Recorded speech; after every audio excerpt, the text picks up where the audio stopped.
1237. Boy, how that number has really become prominent to us.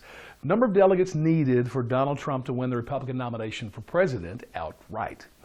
I find the number interesting for other reasons. I want to share them with you. One is it's a prime number, and I like prime numbers. I mean, they're big and strong, independent. They can't be divided by anything. Well, except 1 and, of course, 1237. But there are some negatives with that number. First, if you add up the individual numbers, 1, 2, 3, 7, that totals 13, which is the unlucky number. I've said for a long time that it's unlucky to be running for president this year as a Republican because it doesn't matter who's going to win because Hillary is going to be the next president. You could have Jesus, Muhammad, or Moses as the Republican nominee. Hillary would beat any of those three, guaranteed. Not a great number. I also looked at the year 1237. I was just curious if there was anything we could find there that would be interesting in comparison to now. There was actually one world leader that took office in 1237. It was Conrad IV. He became king of Germany that year. Most interesting in his term was the battle that was ongoing between him and the Pope. And Conrad was even a Catholic, yet they battled so bad the Pope deposed Conrad as king. Conrad raised an army and attacked the Pope's army. Man, I mean, a world leader attacking Catholics. Is there anything more Trumpian than that? On a side note, Conrad had a son while in office, and he named him not Conrad Jr., he named him Conradin.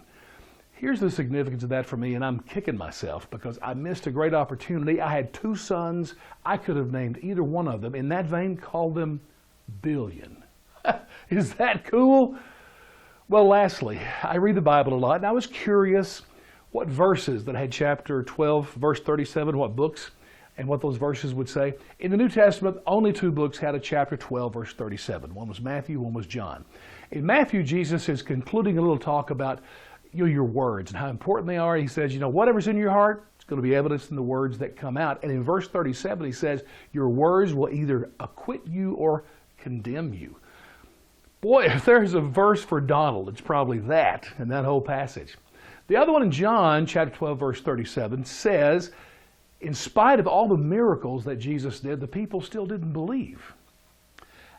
Forget the, walking on water, raising the dead, healing the sick, nothing mattered. And it dawned on me that even 2,000 years ago, there was a hashtag Never Jesus movement that was alive and well, much like the hashtag Never Trump movement that we know is going on today.